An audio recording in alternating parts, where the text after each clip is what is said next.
All right, you want to introduce this Yes, topic? I do. I would like to introduce you to Stephen Ingus from Spectrum Gaming, one of our consultants. We have Guy Michael and Robert Carroll from Michael and Carroll, the other consulting team. So I'm just going to, given that we're getting close to doing the official suitability reports for the Category 2 applicants, we thought it would be appropriate to go through what the investigative process is for the commissioners and also for the members of the public so they know what's been going on behind the scenes and what to expect. So I'll give an overview of the investigative process, and then we can also get into a discussion about suitability and what you're looking for and what the criteria is and things to consider when evaluating suitability, so we can have that kind of open, free-flowing discussion for the benefit of the commissioners. And we have the consultants here who have that expertise in gaming and a lot of experience in this area as a resource for you to sort of work out some of these questions that you may have. So I'll just start that, pursuant to Massachusetts General Laws, Chapter 23K, Section 12, the Investigations and Enforcement Bureau of the MGC was tasked with consulting a suitability investigation for each of the applicants for the gaming licenses at issue here. The Gaming Commission recognized these types of investigations were unprecedented in Massachusetts and that would be impractical to staff these investigations internally under the expected timeframes for licensure. Accordingly, recognizing the need for expertise in this area, the Commission posted a request for response in order to obtain the services of expert gaming investigators to work with the IEB in this process. There were 2 responses received by the Gaming Commission, and they made the award to the joint application from the consulting firms of Spectrum Gaming and Michael and Carroll. The representatives are here for you today. Spectrum Gaming is an independent research and consulting firm entrusted by gaming commissions around the world to conduct entity and individual due diligence investigations of casino applicants. The investigators team is headed by Managing Director Frederick Gushin, a former Assistant Attorney General with the New Jersey Gaming Enforcement, and includes law enforcement personnel, former gaming regulators, attorneys, CPAs, analysts, and former journalists. Spectrum has provided investigative, regulatory, and other services to governments in 14 U.S. states and territories and to national governments in Asia, Europe, and the Caribbean. Michael and Carroll is a New Jersey-based law and consulting firm with extensive experience in the area of gaming investigations. The principals, Guy Michael and Robert Carroll, have personally conducted and/or supervised thousands of gaming applicant background investigations over the last 30 years. Michael and Carroll Investigative Group features a structured team of 19 investigators, including retired FBI, state police, state investigators, gaming financial specialists, gaming attorneys, and other support personnel who have all worked on highly complex investigations for decades. There are over 100 investigators coupled with the IEB personnel, including the Massachusetts State Police, who are working on all these investigations. So for the purposes of the upcoming suitability reports, over the past several months, the IEB has supervised the contract investigative personnel in the Massachusetts State Police Gaming Enforcement Unit while they work together to conduct the statutorily required suitability and background investigations. This process commenced with a scope of licensing determination based on each applicant's organizational structure. The interested parties were permitted to submit briefs and memoranda detailing the entities and individuals they believed were required qualifiers, along with those they felt were statutory eligible to be waived from qualification. The IEB, MSP, and investigative staff participated in various meetings with the applicants to determine which entities and individuals required qualification as part of the RFA Phase 1 licensing process. After careful review of materials and discussions, the entities and individuals identified in the investigative reports that you will receive were required to qualify in accordance with the filing requirements established at 23K Section 14 and 205 CMR 116.02. It should be noted that the applicants were given the opportunity to object to these determinations, and after review, the IEB finalized this list of qualifier applicants. Now, as we've had this discussion, this is an ongoing fluid process about qualifiers, and we are continuing to work with those entities and their qualifiers. The criteria used by the IEB in determination who's going to be a qualifier set forth in statutory provisions governing the scope of licensing issues.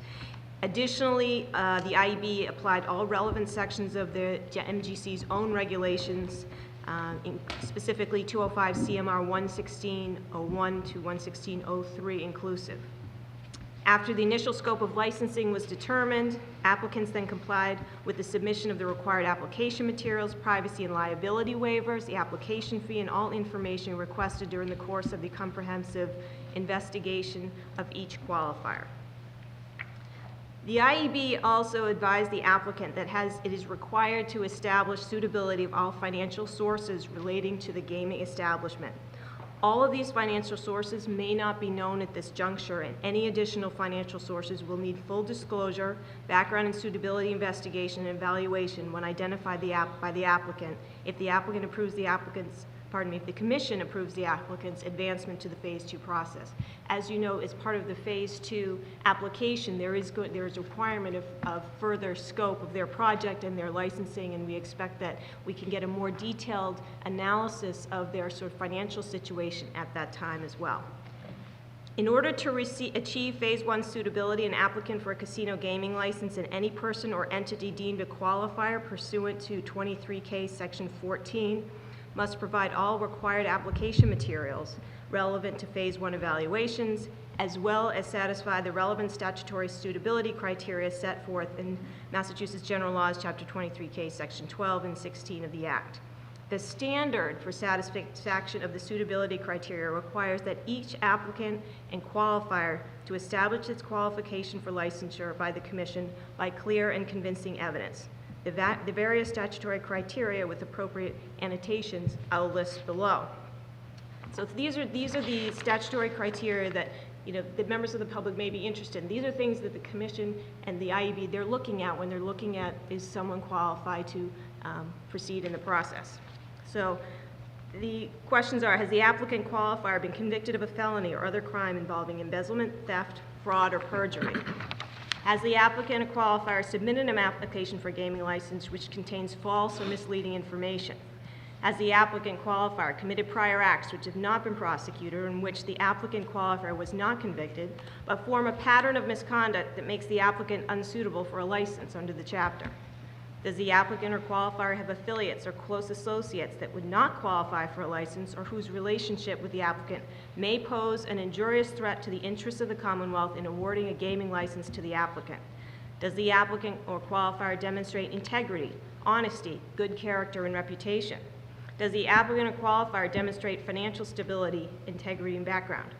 Do the business practices of the business and the business ability of the applicant or qualifier demonstrate the capacity to establish and maintain a successful establishment?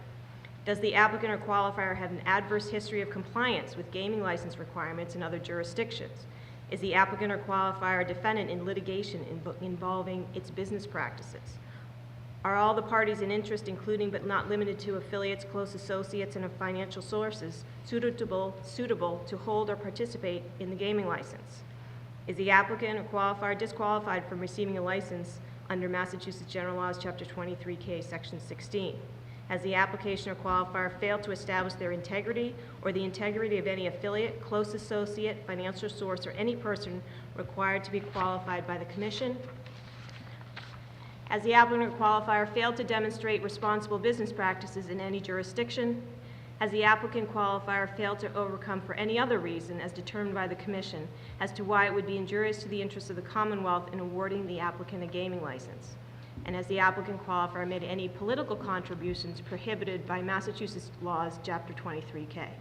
So those are the statutory criteria. Those are the kinds of questions that the investigators are looking at when they're doing these investigations. Now, going forward to the investigative process, I'll list below some of the steps that all the steps the investigators are taking when they're looking at these applicants. This process is extremely thorough. The qualifying entity must provide information to the investigators in order to prove their suitability. As stated before, the burden's on the applicant. While the following items that I'm going to describe each contain specific areas of inquiry, such information is gleaned from many different and diverse databases. These services are initially focused on specific areas. For example, civil litigations, criminal conviction information, real estate and title records, etc. And then it's expanded as needed depending on the results. If information is revealed, then it is accumulated, cross-referenced, and compiled into workable summaries for careful evaluation by analysts.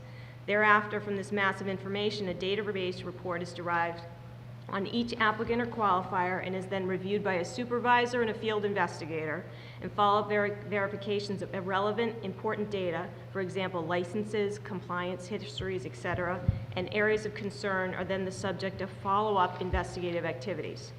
Qualifiers are interviewed in person, and that interview includes an opportunity to provide clarification on any issues in the event derogatory information was found during the investigation. Next, an attorney review of the investigative results is conducted, followed by detailed consultation between the legal and investigative teams. The material is digested into a suitability report, and which is submitted to final review to me, to the Massachusetts State Police and staff. So when a suitability report is completed, these are some of the things that the investigators have done in order to for a complete investigation. Public record database checks, which included, but were not limited to, the following. Let's not go through every You don't want to go through I think it's worth saying the numbers, but not the letters. I mean, just in the Okay, interest of time. okay. So I can go through the status of all current and expired licenses, especially gaming licenses, disclosed by the entity or individual person qualifiers, have been verified. A compliance history of the applicant and or owner's parent company or gaming-related affiliates or subsidiaries in all gaming jurisdictions in which they operate have been examined and evaluated. The company website and affiliated websites are examined and evaluated. As relevant, copies of stock certificates verifying each beneficial owner of the company, as well, again, if relevant, copies of stock registry from the corporate secretary, registered agent are obtained. Verifications of the various qualifier entities and individual person qualifiers' ownership interests are verified. A certified public accountant conducts a financial integrity and stability analysis of the applicant owners and specific applicant affiliated entities relevant to the new applicant entity's creation and formation, and a critical review of the owner's annual financial statements and tax entities are disclosed.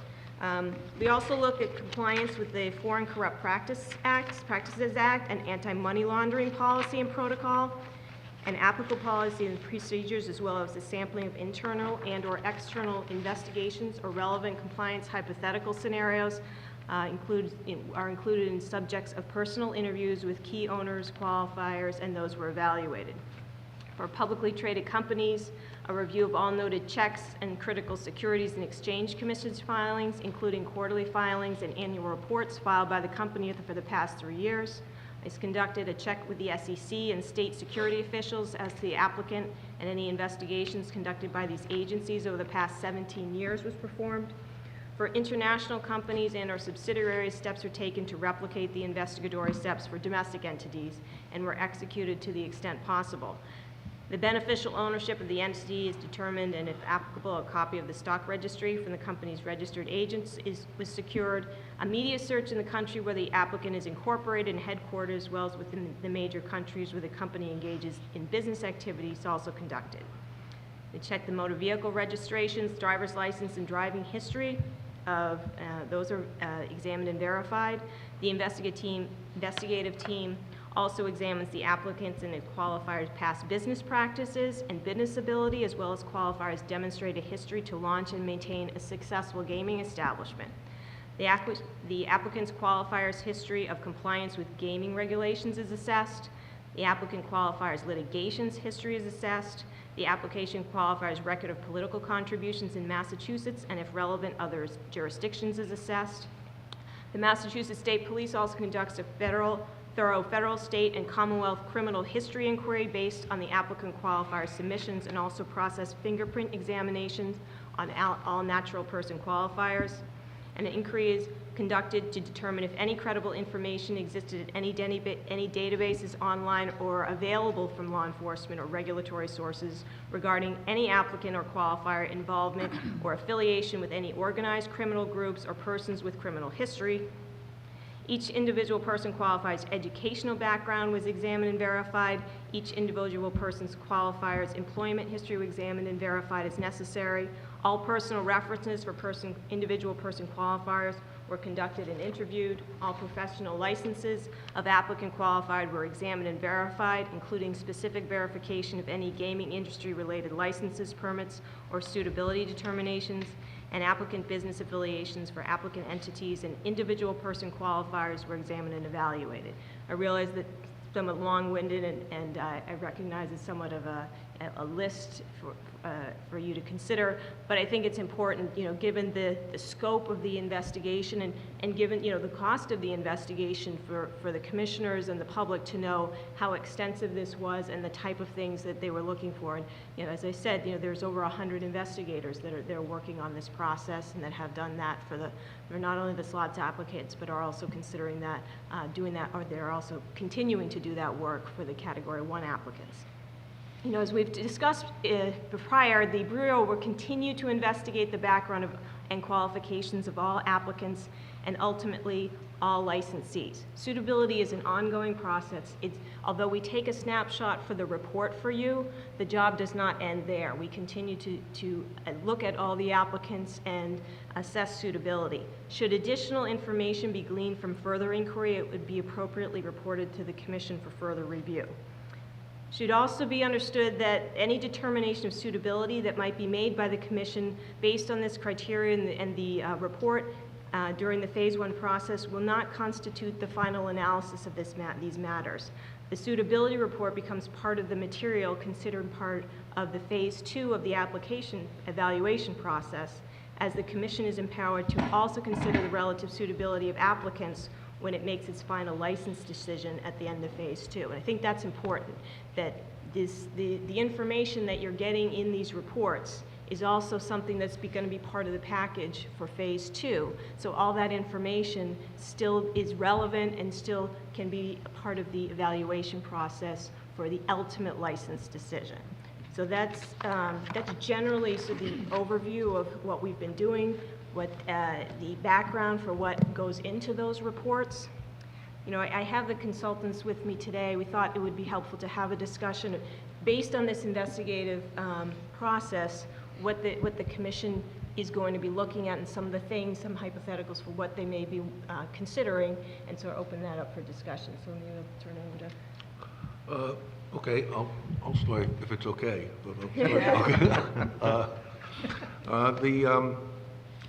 We've discussed a number of times that what our view of the evaluation of these kinds of applications is really based on what's typically called a predictive judgment, that none of these statutory or regulatory criteria in the licensing process are intended to be penal in nature. It's not that you're looking at applicants and determining whether, because they engaged in some misbehavior in the past, we're going to punish you for having done that, we're not going to give you a license. The evaluation basically needs to take a look at the entirety of a person's experience. What kind of lifestyle have they lived? How have they demonstrated their character?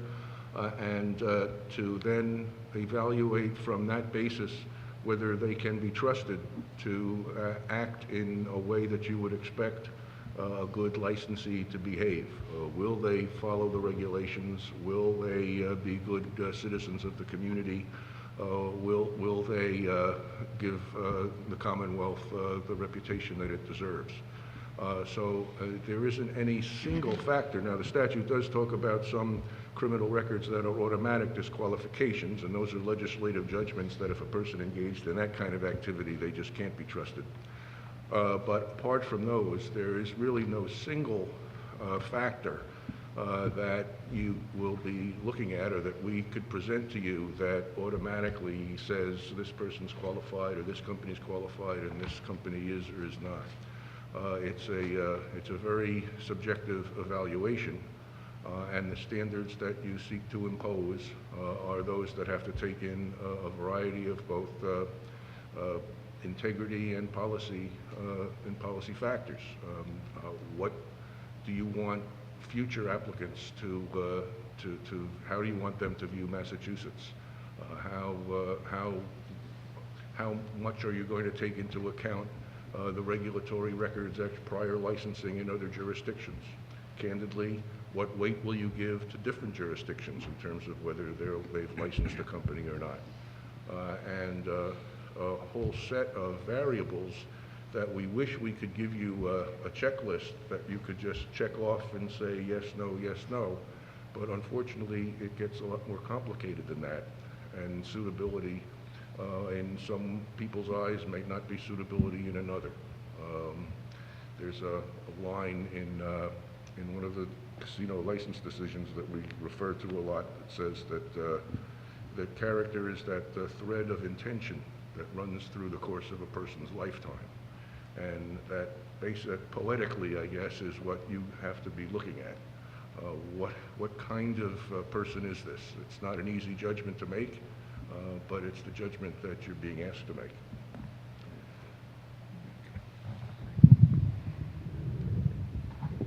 I'd just like to add a couple of things. Guy has, I think, mentioned some very important standards that you'll obviously be applying. But if I may, just to finish out a portion of Karen's presentation, this is our first meeting back before you after being involved in several very, very intense months since these applications were received on January 15th.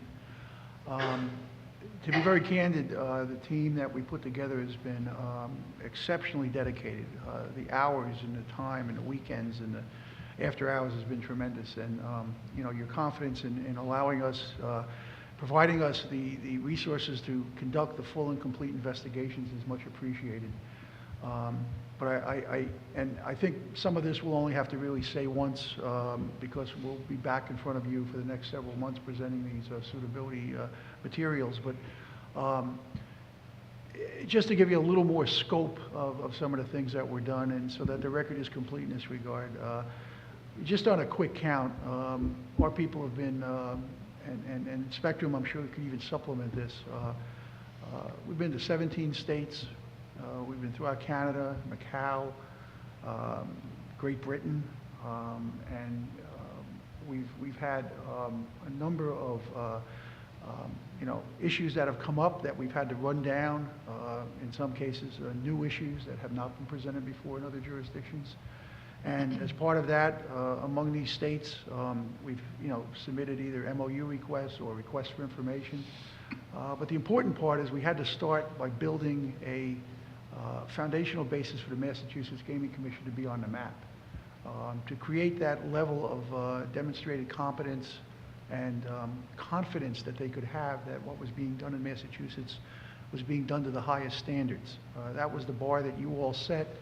That's what we instructed our people and have maintained a requirement that our people must maintain, and that's field professionalism, that's dealing with the applicants. I mean, many of these applicants have been through this gristmill many times. And I know there was some media questioning at some point about, is it necessary to go back and examine the details on each of these qualifiers' lives? And a decision was made by you all that, you only get once to start this process, and you have seen some of the situations in some other jurisdictions where they've stumbled and they've recovered and they've righted themselves. But your mission was to not have any stumbles and to aggressively go the extra mile, and we believe we followed that.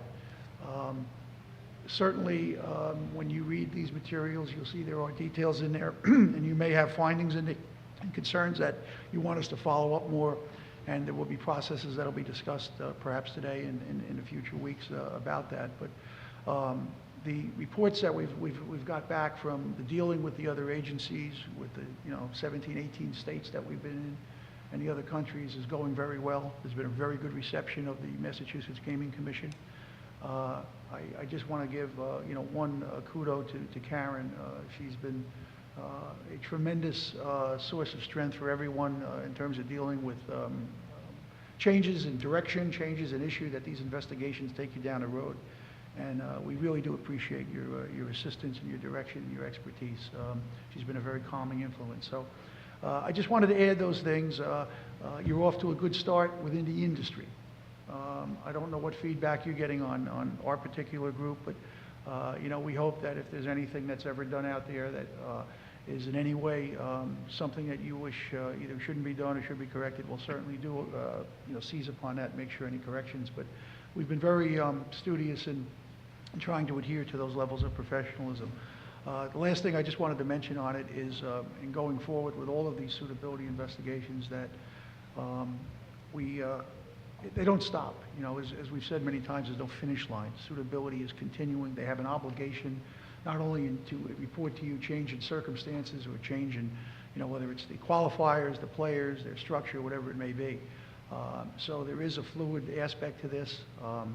We believe that the database that we've built, that will be the formation of the IEB's origin of information going forward, regardless of what your final decisions are in these applicants, you're going to have a real body of information that you'll have in file and be able to refer upon. And you know, as these entities, you know, we expect to develop, enlarge, and flourish, that you'll always have a database that when we all move on, that you'll have something to be proud of when you're left, and we'll be very confident in our products. So just thank you for that opportunity.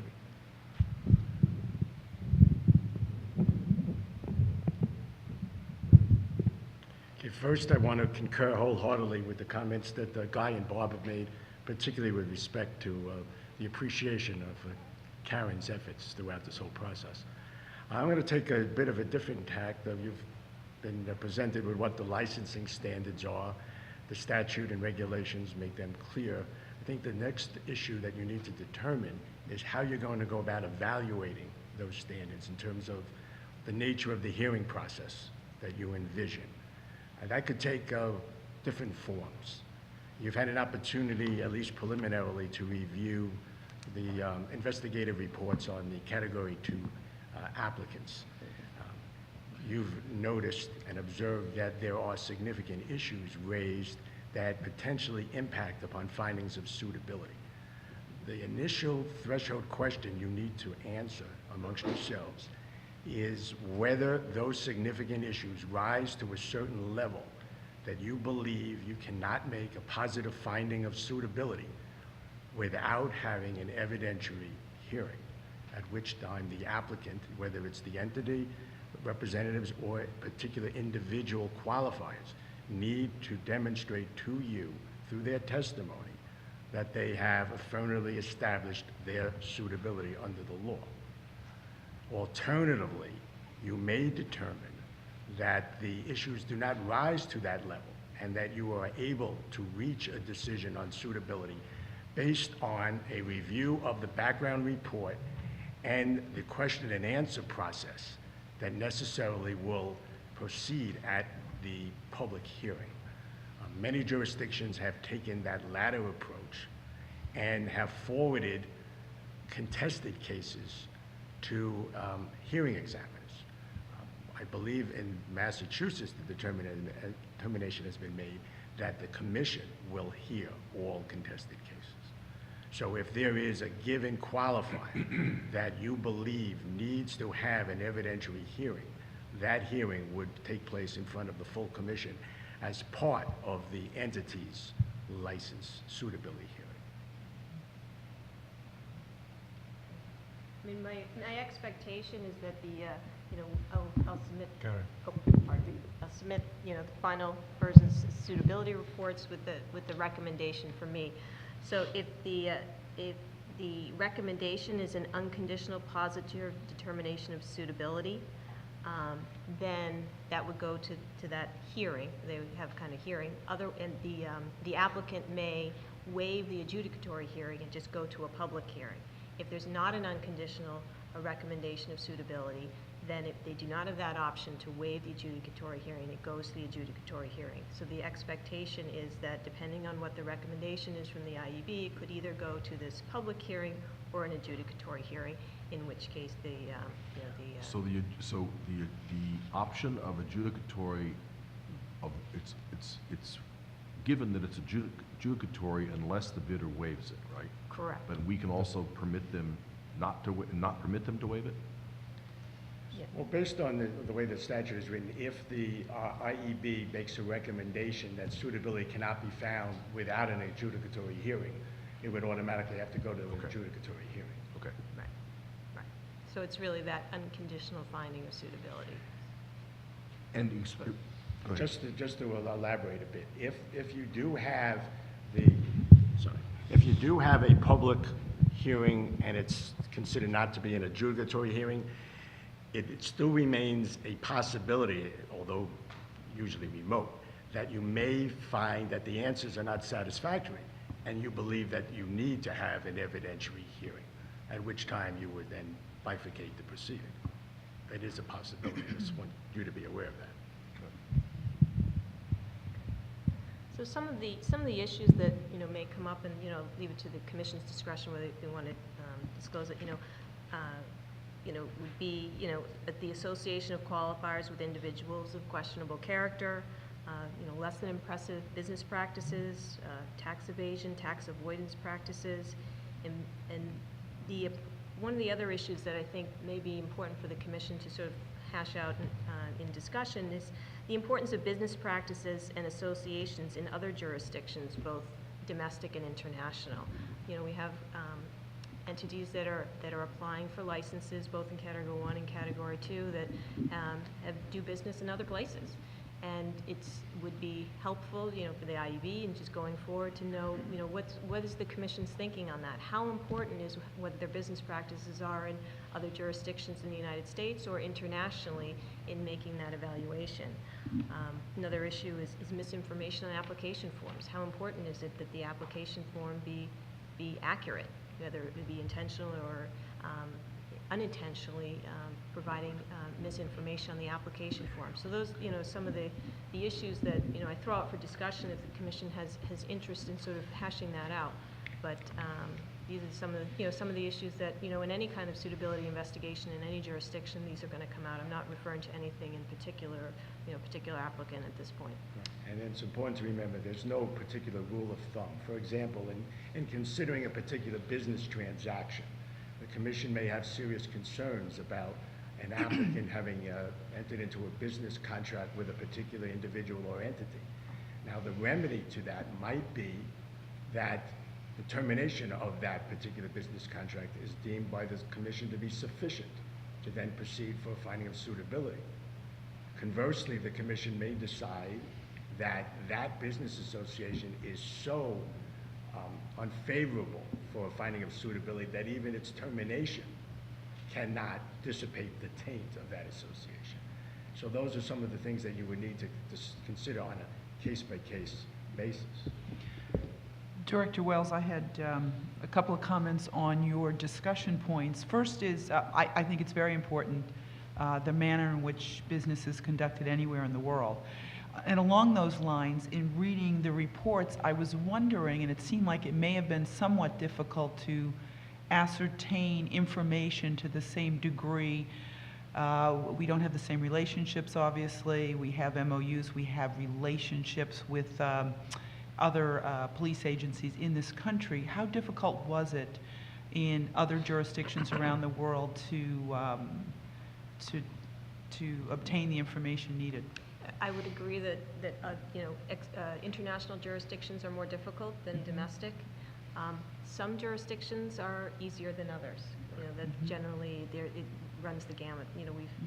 The consultants, both groups have connections all over the world, and that's been helpful to us. And those relationships, in other jurisdictions helped us obtain information. But I'll defer them on some specific. There are, as Karen has rightly said, every jurisdiction is a little bit different. Some are very open and very willing to cooperate, and as Karen has said, we all know people in some of those agencies and are able to make a personal contact that can open things up. On the other hand, there are some agencies, even some domestic, but many foreign, where there simply are privacy laws and other confidentiality restrictions that prevent them from providing us as much detail as we may have wanted. We do get release authorizations from all of the applicants so that they have given us their consent to release any information about them that we can find from any institution or agency. But despite that, there are some state laws and foreign laws that just prevent people from, or the officials from providing everything that we might like. So obviously we do the best we can. And in that regard, I think as Steve has pointed out, it is It is the burden on the applicant to demonstrate their suitability by clear and convincing evidence. If you are uncomfortable with some factor that is reported that we were unable to pin down, there is no burden of proof on your part. You don't have to prove that there's something wrong going on. They have to prove that everything they've done is okay. If they're unable to do that because there is missing information, that's something you can take into account in your evaluation.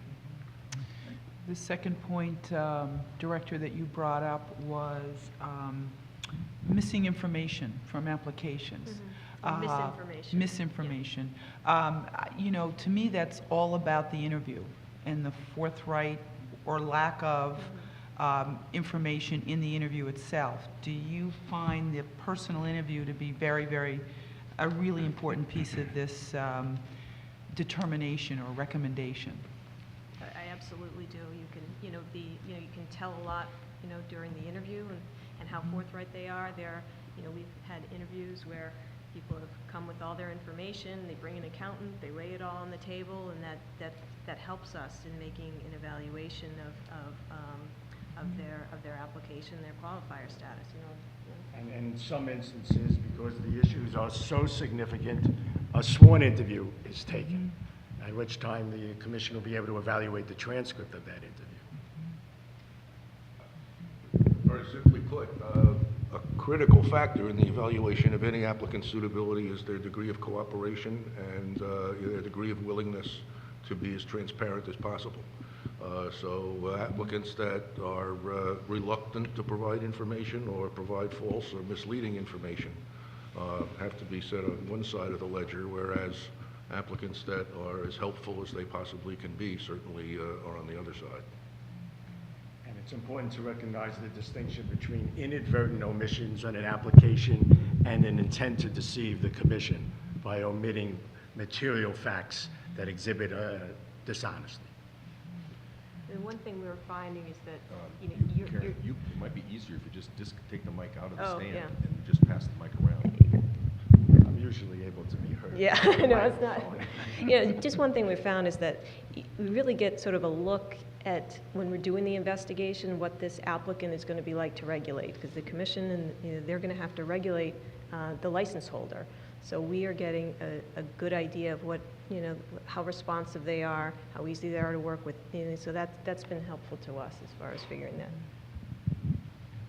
That's a point I want to elaborate on that, and Guy mentioned it. It's a predictive judgment. You are evaluating these applicants to determine if they are the types of entities and individuals you want representing the gaming industry in Massachusetts.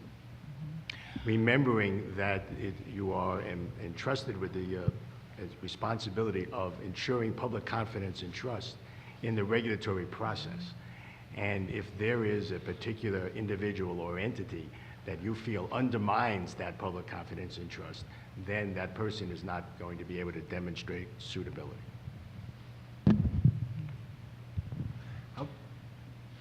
go ahead. How different are the standards across jurisdictions? I was just thinking of the same thing, Chairman, in regard to, providing some supplemental information for Gail's question. They can vary considerably. There were, for the most part, domestically, there are standardization of a lot of regulatory systems and so forth, but internationally, it varies greatly. One of the things that, the Commission will be dealing with will be time and place considerations involving other jurisdictions and what laws maybe have been applicable. Conduct that in the United States may not be acceptable is permitted and completely lawful in other jurisdictions. And depending on a jurisdiction, depending on a particular act or behavior, that will be evaluated, and whether, again, you still, after hearing the details and the evaluating the particular applicant's conduct, reasons, authority, and all those different sub-criteria, you'll come up with that predictive judgment as to whether this person's done what they were supposed to in these other jurisdictions, and factor that into your overall suitability. I guess the point I want to make on it is, The fact that something is not acceptable in this country doesn't necessarily disqualify or make a person unsuitable or an applicant unsuitable here. There is an evaluation that has to be done of the circumstances surrounding that unacceptable behavior. And it's not just time, it was years ago or whatever else. Currently, there are differences in jurisdictions that allow things that may not be allowed, even state to state, but certainly internationally in the United States. Just Another aspect, I'm sorry, go ahead. Well, I would point out that there are universal licensing standards: good character, honesty, integrity, financial stability, responsibility, integrity. They're universal.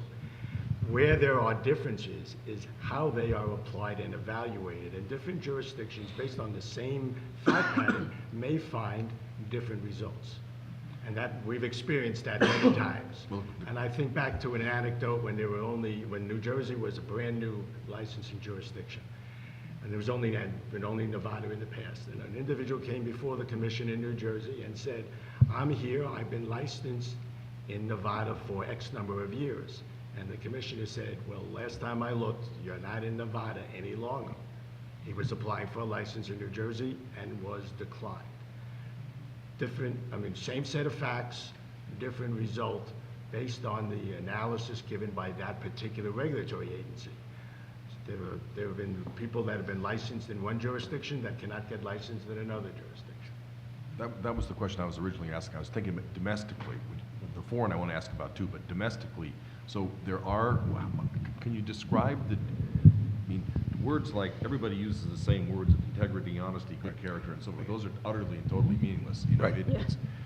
What is the, what? If there were So I don't mean that they're not utterly and totally meaningless, but they have but they're amorphous, the yeah. devil's in the details, and I just wonder, can you describe how these standards vary domestically? How much difference is there from jurisdiction to jurisdiction? Domestically, there's a difference. I don't think the difference is as distinct as they might be internationally. But the difference lies in a variety of sociological, political, economic factors. Those standards can be applied in one situation, say, I just wrote an article about a casino license decision in the early days of New Jersey when everybody wanted to have casinos and they were anxious to do it. And the standards that were applied under the same legislative scheme to that application, where it was a license was allowed when the record showed some certain organized crime connections. Whereas on the other hand, later in the history of New Jersey, a license was disallowed under circumstances that weren't even remotely like any kind of organized crime connections. Both decisions can be justified, but they are justified within the context of the circumstances of the jurisdiction. For example, a jurisdiction that relies heavily on gaming as its economic base may not apply standards as rigid as a jurisdiction that has an occasional casino where the economic reliance on those casinos is not that great. So the application of, as you say, the same legislative language is something that we wish we could give you a litmus test for, but it's something that you, and this matter of first impression right now, are going to have to decide in terms of what you want that standard to be for Massachusetts. And it won't be identical to New Jersey, and it won't be identical to Nevada, it won't be identical to Mississippi. It will be yours, and people will come to know that and respect it. Yeah, and I think it's important to remember that each state deals with the licensing on its statutory criteria and its unique perspective, and you do not rely entirely upon what another jurisdiction has done. It's just guidance.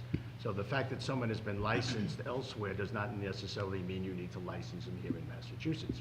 The fact that a business transaction that a particular applicant has entered into has passed muster with one jurisdiction does not necessarily mean you have to find it. You may disagree with that other regulatory agency and find that that particular business transaction negatively impacts upon a finding of suitability. where another jurisdiction may have said it does not.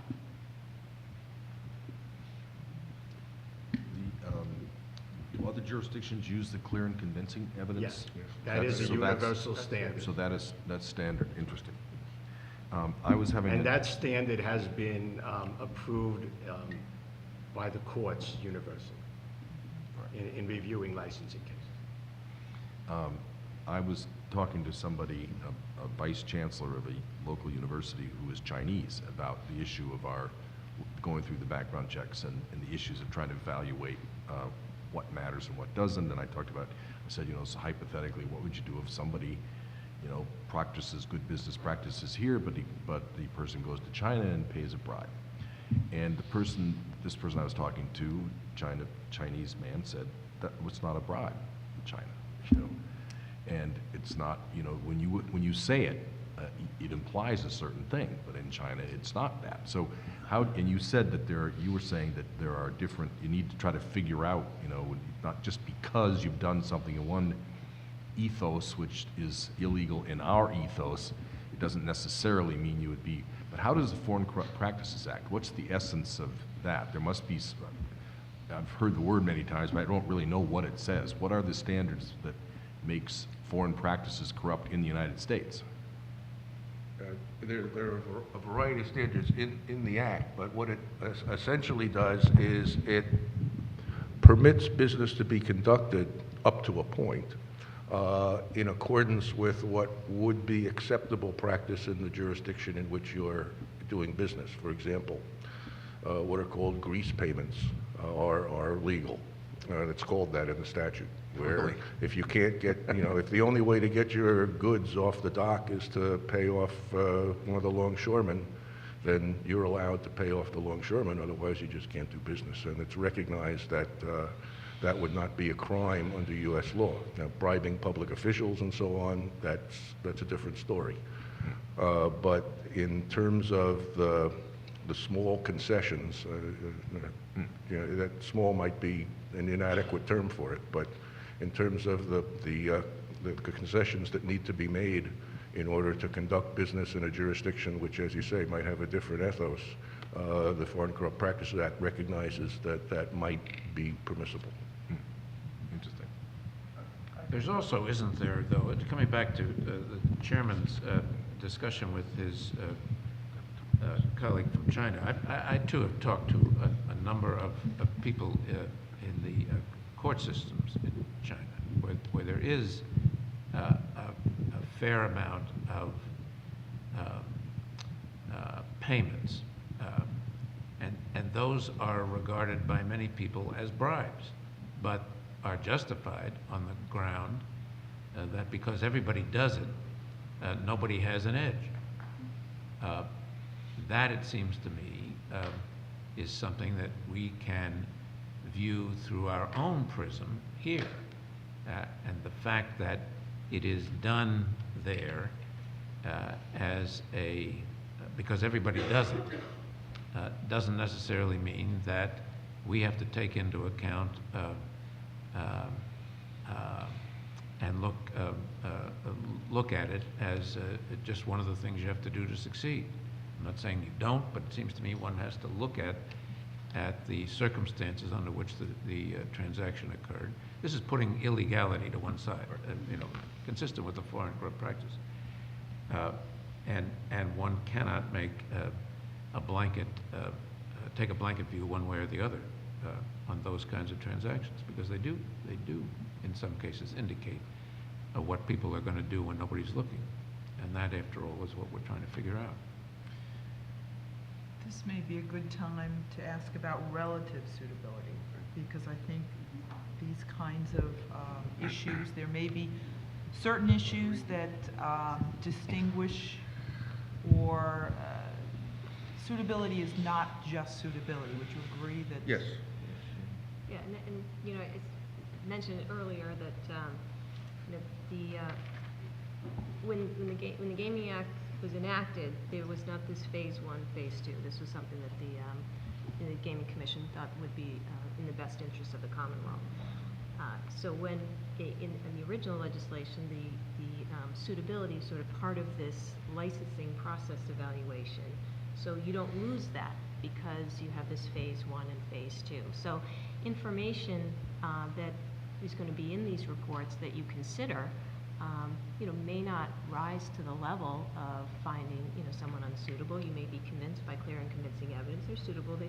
You're comfortable having them do business in Massachusetts, but you could look at one applicant and their level of suitability is so much higher than another applicant, and you can consider that. And that's where the detail in the report becomes very important, both on the business practice side and the integrity side. And I think that should be something that would be very important in that phase 2 determination. One area where that is eminently true is in the dealing with financial stability. Two applicants competing for the same license, both may be found that they're financially stable, but one may be, at the attic of financial stability, and the other one is at the very low basement level of financial stability. Has satisfied financial stability, but not to the level that the other applicant has. And that will be something that you will factor in your evaluation on the phase 2 awarding of the license. With respect to the integrity aspect, it may come up in terms of a recommended license condition. If the IEB recommends that there's certain conditions need to be imposed before the commission can find suitability for one applicant, and another applicant, no conditions are recommended, that's another factor to evaluate in terms of the phase 2 awarding of the license. Can I touch a little bit more on that conditional or unconditional recommendation? If it's not an unconditional recommendation, it could go into an adjudicatory hearing. The question I'm struggling with is whether those recommendations, there's also a varying degrees of conditions. Correct. There could be minimal, sort of, or there could be significant. How any condition will trigger We may be talking about two different things. Any condition that Karen recommends for suitability would trigger an adjudicatory hearing. Okay. I think Steve might have been talking about ultimately on the issuance of the license, that conditions can be imposed on the issuance of a license, so that if you're a little bit dissatisfied with the financial stability that you say that they're required to meet certain financial goals, in order to maintain the license, those kinds of, am I right? That's what, Yes. So it's the suitability hearing that has to be unconditional for there not to be an adversary hearing, but the license determination can impose whatever conditions on it. Which could include on suitability, on certain issues of suitability, ultimately. Would you walk that, were you done? Would you walk through that, when you first started out, you said a big thing, but it only took a couple of minutes, a couple seconds. Would you walk through this process again?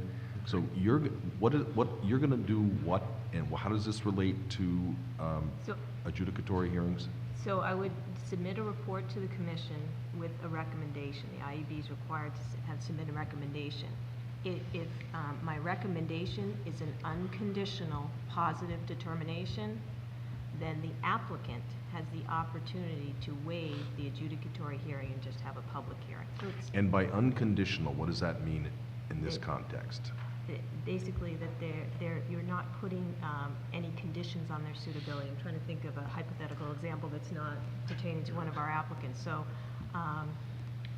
potentially you might say, I'll find the applicant suitable, but you have to fire the CFO, or there may be someone that can't work there, and that would be a condition that generally, my opinion, we go forward with suitability, but there has to be this condition. So you're saying that if the commission, adopted the following conditions, then I would say that person should be Correct. could be Correct. So it's almost suitable. corrections, if you will. Yeah, So okay. you're almost there. If you did X, Y, or Z, then I would recommend suitability. And does that include any conditions essentially? 'Cause Yeah. Okay. Correct me if I'm wrong, I mean, but the conditions, I don't think, need to be specific to a particular recommendation, say. A condition might be,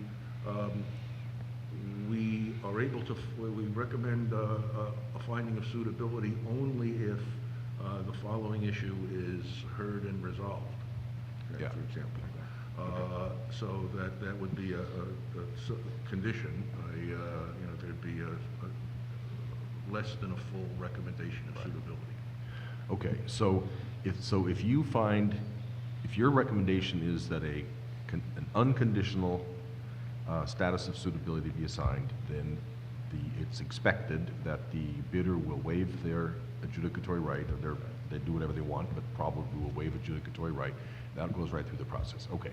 But if you recommend that somebody get suitable with conditions, then walk through what happens.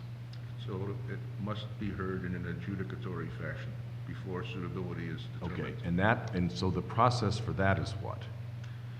Well, it could be done in any number of ways. The simplest would be, it could even be listed on an agenda item of a regular commission meeting where you're going to call forward witnesses, maybe the qualifier who you have the issue with, and ask him questions or her questions. So we're totally in control. There's no, they don't have to ask for it, so there's no time frame there. So we're in control of it, and we say some kind of reasonable, you got to give them enough time to get ready. So, so then it goes on either a special meeting agenda or a regular meeting agenda. And these are this is a regular meeting like all of our other meetings, regular formal notice requirements and so forth. And then the adjudicatory nature of it, when we get to the adjudicatory item on this regular agenda, what happens? You could do either either you as chairman, the commission could call a witness, or Karen could call a witness and ask questions of that witness to clarify the issues you have with that applicant's suitability.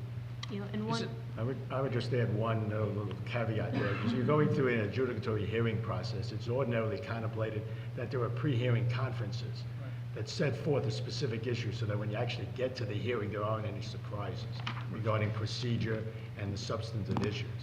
That would occur prior to the hearing. Okay. Certain dates would be set as far as the pre-hearing conference and then the actual hearing.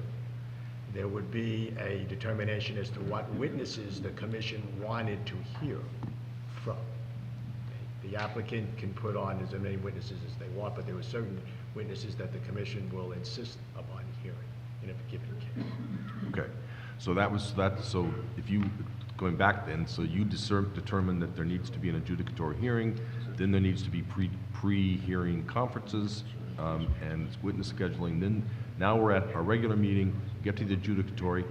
Nothing else changes. It's just a regular topic, regular item on the agenda. Well, the commission could do this in one of two ways. You could handle it as just an agenda item. It would be like the last item on your agenda, because it's going to be a lot lengthier than the ordinary agenda item. Or you could set forth a particular hearing date and you only consider that matter. I understand that, but that meeting would be a special meeting, but it would be a normal procedurally. Yes. It's the same as, okay. Yes, a So normal there's public no- meeting with all the notice requirements, yes. Right, okay. And then, of course, you would also then have to determine if this hearing is going to take longer than one day. Is it on successive days? Is it on every once a week?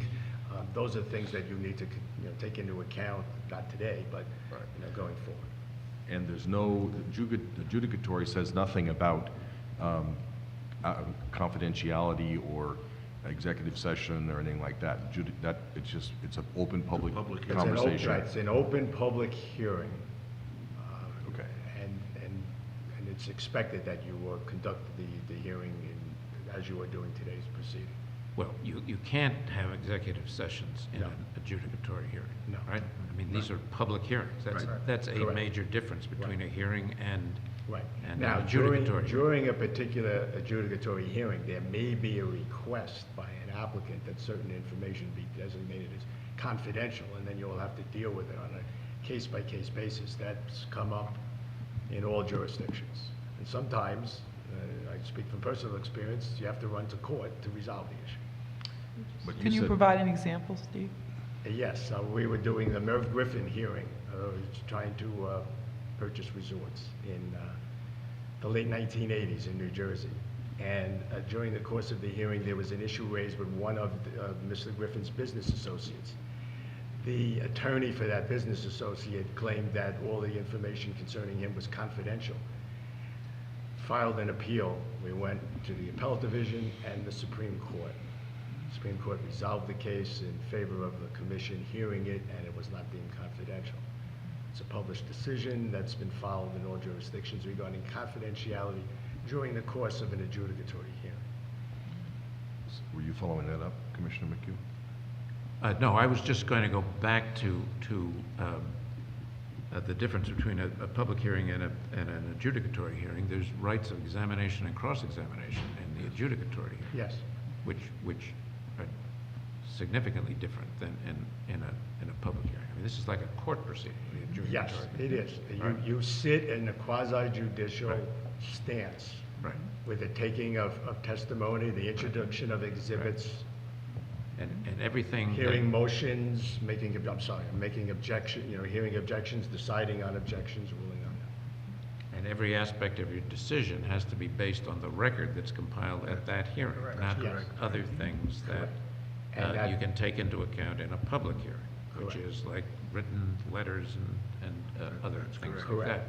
So And it's a- at the end of the proceeding, when the record is closed, it is also contemplated that there be a written decision rendered, as opposed to the public hearing where you simply vote on whether an applicant's found suitable. And let me come back, if I might, to the situation in which the IEB says somebody is qualified but with conditions, or somebody can't be found qualified unless the conditions are met. If the applicant agrees to that, we don't necessarily have to have a public, an adjudicatory hearing in that I circumstance. think Is that right? what we are saying is that the unconditional finding of suitability signifies that you are required to have an evidentiary hearing, because you can't determine suitability without it.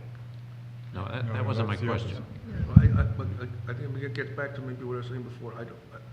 There may be circumstances where you're going to impose a specific condition and say, okay, you're suitable if you handle your compliance committee meetings differently. And you say, okay, we'll handle our compliance committee meetings differently. And then you might, the regulation seems to indicate you have to have an adversary hearing, but it wouldn't take very long. They'll come in and say, we agree. And that might be the extent of it.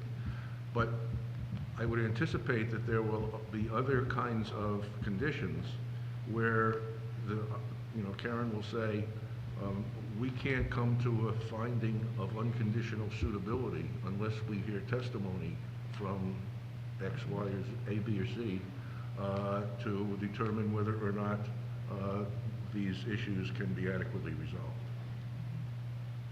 Well, I was just trying to find the reg here, because I thought that the applicant always had the option to, but why don't we move on, and I'll come back to that.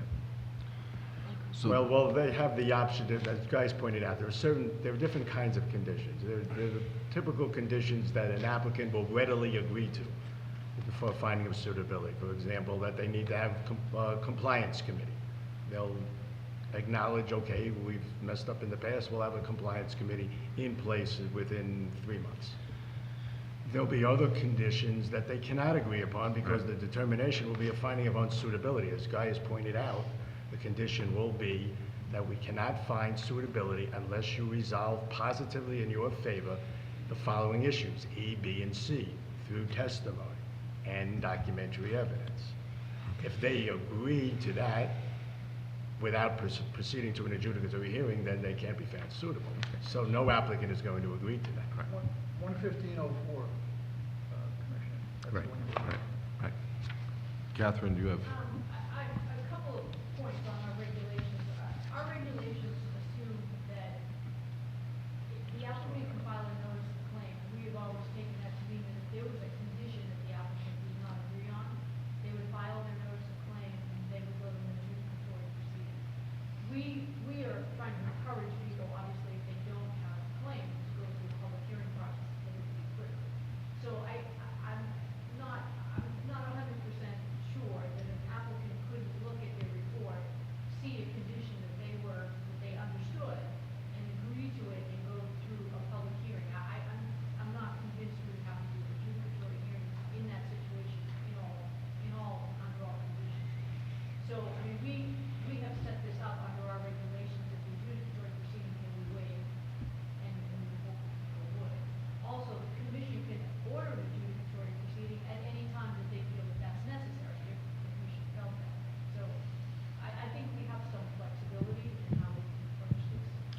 And there's another practical aspect to this, that if in fact the condition is some specific thing that we want the applicant to do that they would otherwise agree to do, it's likely that we would have made that, the Commissioner Karen would have made, not the Commission, but Karen would have made that clear to the applicant prior to the issuance of the report. And the applicant would have agreed to it, and then the report will say, the applicant has agreed to such and such, and therefore we find the applicant suitable. It's not a condition. So a simple fix. It's a fix, yeah. Well, okay, that makes sense. Remedial action. I Correct. don't want to use the word fix necessarily, but it's. Well, yeah, I understand, a simple, Remedial. right, Yeah. a remedial action. Remediation. Yeah. Mediation. That makes sense. That could be done ahead of time, so Ahead the of time, report will yes. read, they already have this business Right. practice in place. Right. Okay. There's Yeah, another scenario, is there not? And that is that in addition to having specific issues that have surfaced in an exam, that the commission could conclude that it is simply not in a position to find, by clear and convincing evidence, that a qualifier is qualified, but it is not in position to find that the qualifier is not qualified. And since the burden is on the qualifier, it simply says, we don't have enough here to find that you're qualified, come in and prove that you are. I mean, that might not happen. That's an open-ended kind of thing. And you decide what would, and then you have a pre-trial or a pre-hearing conference, and you see what witnesses they're going to produce, and what the Bureau would want to produce, if any witnesses on the other side, and that could proceed in that fashion, could it not? Yes, and depending on who the qualifier was, it could also be handled in a way where the qualifier removes him or herself from the applicant, Right. pending the determination of his or her qualifications. Right. So suitability could be found of the applicant while you're determining the secondary issue of that particular qualifier. There was I know the reports are still a work in progress and they're not finished, but as I've looked at some drafts, there have been situations where the draft report recommended suitability with a condition, and as I read it, I wasn't sure whether I agreed with the report's conclusion that that condition would do the job. That's a different situation, right? Because so if we, the way the scenario is working now, IEB recommends a condition, it goes to an adjudicatory hearing, a commissioner might say, I don't care whether they agree to this condition or not, it's not enough. It's not a fix, it's not a cure, you can't cure that problem with that condition. Yes. And that would then happen at the adjudicatory meeting. Correct. Okay. And the commission could also impose additional conditions, not just Right. disagree with some, but impose Right. conditions. Yes, absolutely. And then at this adjudicatory meeting, adjudicatory hearing, we deliberate? No? You can deliberate in private, usually you close the hearing. Okay, so You would take all of the evidence, you would close the hearing, and then you would deliberate in private and issue a written decision. So in the case of an adjudicatory hearing, unlike anything else that we have, we may deliberate on how we come down on the issues raised in that adjudicatory hearing in private. That'll be a freaky experience. We've done this with racing all along, smaller kinds of issues, obviously, but that's the process. And the written opinion, is it just the opinion? You win, you lose, or does it have to be It would be findings of fact. findings? Yeah, it's generally done with findings of fact and the conclusions of law. Now, Massachusetts has a little quirk in your statute because you deny the right of appeal. Although that may be challenged. Try to deny it. That may be More challenged. than a little quirk, yeah. That may be, I say that sarcastically, that may be challenged, but the ordinary rule of thumb for proceeding with a written opinion is to do it in a comprehensive and detailed fashion as you can possibly do. Right, okay. So, it seems to me that a likelihood is, the likelihood of adjudicatory hearings has gone up quite a bit since the last time we talked about this. And that the process of adjudicatory is non-trivial. It's got to be the pre-hearing prep, there's got to be enough preparation to have cross-examination and so forth, there's deliberation, there's got to be a written, so I assume we've thought through what this does to our timeline, and I gather we've concluded that it doesn't do anything. It doesn't hurt, it doesn't get in the way of the timeline at all. What we did in the schedule, we've always allowed for a hearing period. By its very nature, we allowed more days for the category 1 because there's more in there and they're more complex. Now, those days may or may not be, are as good as guess as we could. They may turn out to be short or enough, who knows? Right. So what we originally thought we were going to be doing on the 11th was maybe reviewing all of the applications for suitability. Now what's the process? So you'll be sending out the draft, you'll be sending out your conclusions to the bidders. Well, I'll send final reports to the commissioners with my recommendation, and then the commission then sends that report to the applicant. Okay. My expectation would be, depending on how this all comes out, I don't want to say in advance, but if hypothetically there were a number of applicants that made a positive unconditional finding of suitability and the commission was comfortable with that, the 11th would be the date for those individuals to have that public hearing, those Right. applicants have the public hearing.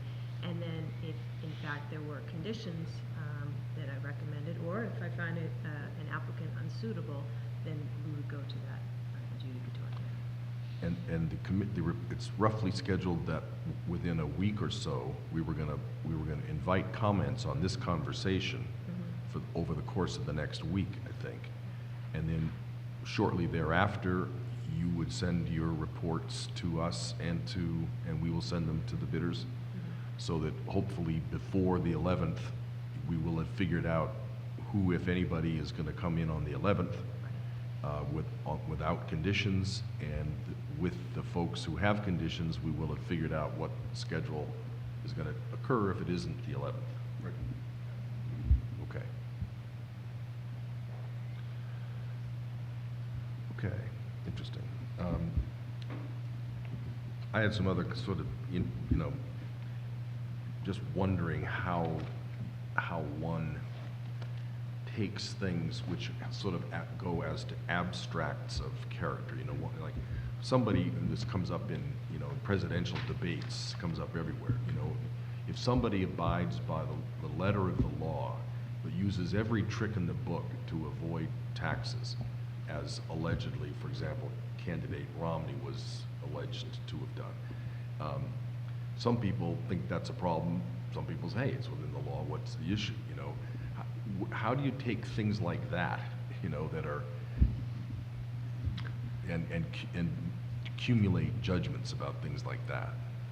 It would be a personal evaluation on the part of you as fact finders and decision makers.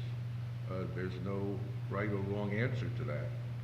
If you feel that kind of activity impugns the good character of a person, it would be inarguable that you could come to that conclusion. If, on the other hand, you feel that as long as they're doing what's within the law, the fact that they're coming close to the line is something that is acceptable, then you could come to that conclusion as well. There's no hard and fast guideline for that. It's a truism that you bring your personal experiences into the hearing room in making your decision. I was going to say, I think that's really an important point, because this is not about, I suppose I suppose the baseline is no felonies, right? But there's a lot beyond that that goes into these words that I must disagree with you, do have a lot of meaning. I corrected that. I just wanted to reemphasize it. And it seems to me that we've got to, in our own way, articulate to each other to the point where we reach consensus, if we can, what that intangible of character and integrity and ethical behavior is, recognizing that this is like any business, a business in which the operators have a fiduciary obligation to shareholders to maximize profit and a lot of other things.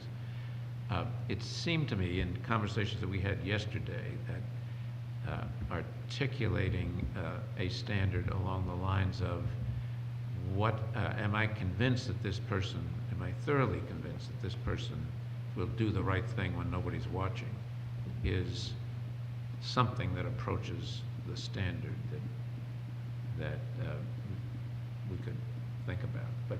But I think figuring out what that standard is, and we may all differ through some nuance, is going to be an important part of this process. And I think it leads to that relative suitability. I think if it's one of these things, well, yeah, I guess they're suitable, but I'm not all that comfortable, would be taken into consideration in phase 2, unless you really think at this point they're not suitable because of X, Y, and Z. It's a different matter. I guess I'd put it the other way around, that unless I was really convinced that they were, because the burden is on them to show us by clear and convincing evidence. So I think by the end, for me, and I think the way the statute's set up, if there is doubt, there's always going to be relativity above a baseline. There's always going to be that. But if there's doubt about baseline suitability, the applicant loses, in my view, under this statutory scheme. It's got to be clear. It's got to be.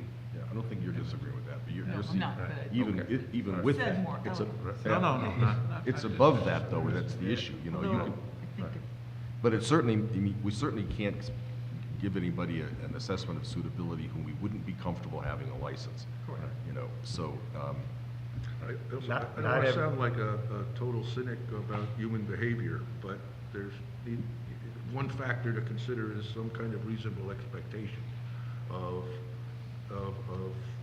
I'm not talking just about the gaming industry, but as you say, industry as a whole or people as a whole. That if we're looking only for unblemished, completely lily-white records of behavior over the course of decades, that's certainly a standard that can be applied, but it might not be a reasonable expectation in terms of the applicants that not only you will get, but that anybody gets for any kind of license. And reviewing tribunals and the regulatory agencies differ, and it's based on the individual looking at it. One jurist in New Jersey actually uttered these words: "To doubt is to deny." Other jurists were a lot less stringent in their application of what good character, honesty, and integrity really means. I just want to add to that, that's one of the reasons why we spend a great deal of time providing for you in the reports the regulatory licensing history and how these particular elements have been dealt with by these applicants. You know, that comment that Commissioner McHugh said about, you know, well, what are these people doing when no one's looking, you know, is important for us. And, you know, we judge it on their whole body of work. If they've been in the industry for a while, there's a tail there. There's a tale of how loose and fast have they played? You know, have they been cited before for pushing the envelope? They may be successful, but they're always pushing the envelope. This is an aggressive, fast-moving industry.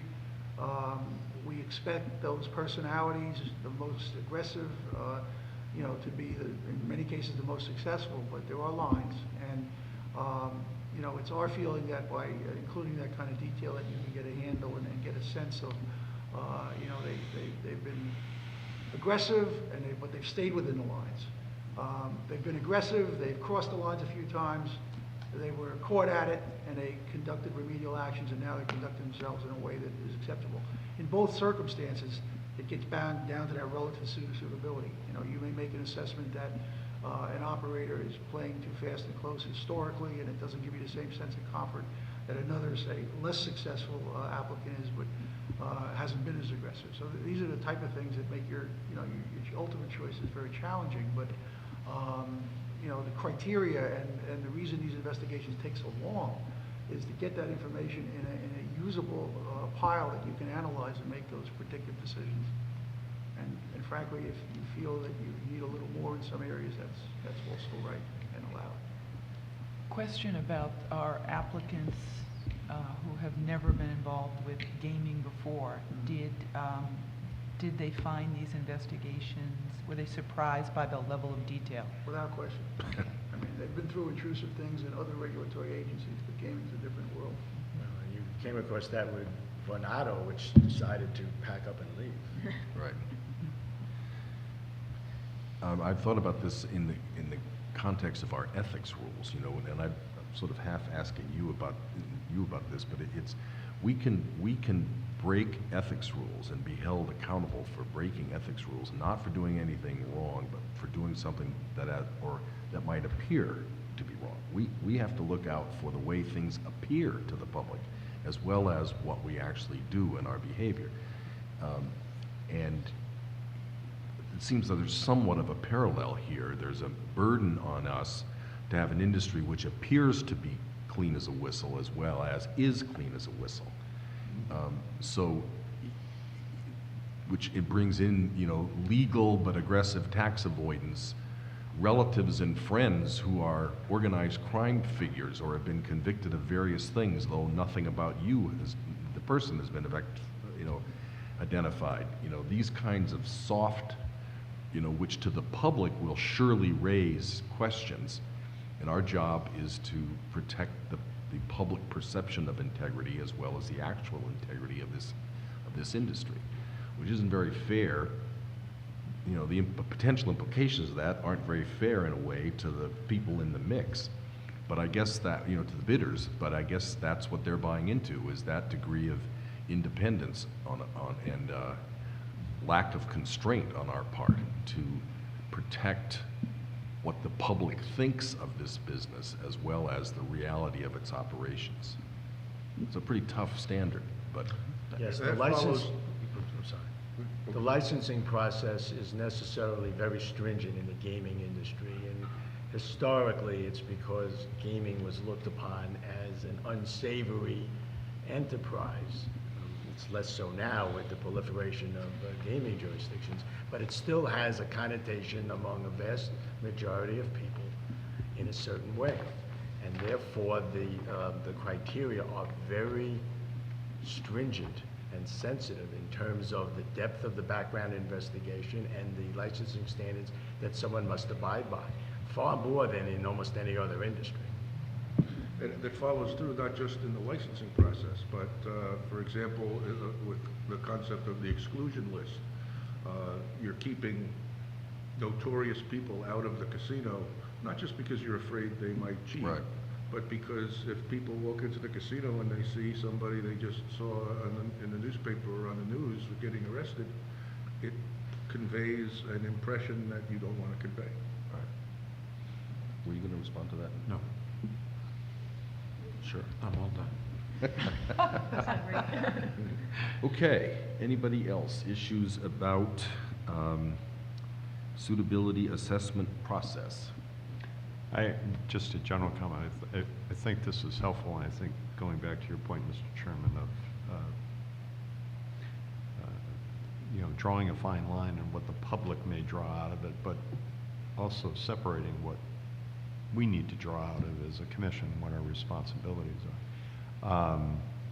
And Karen, going back to your remarks, there was something that I thought was helpful to us, and that is important for the public to know, that, and I apologize if I missed it in your comments, but we certainly allowed for individuals, anybody to send us information if they had information that was worthy of follow-up.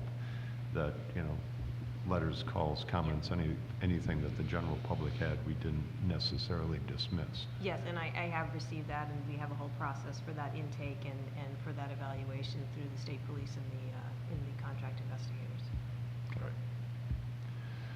All right. Two final notes that occur to me. One is, it's just pretty self-evident, but somewhere along the line, we'll need, I think, a pretty careful layout of what the adjudicatory process consists of, and among other things, what the chair will need to pay attention to when he or she is going through that. You need a gavel. Yeah, good, I like that.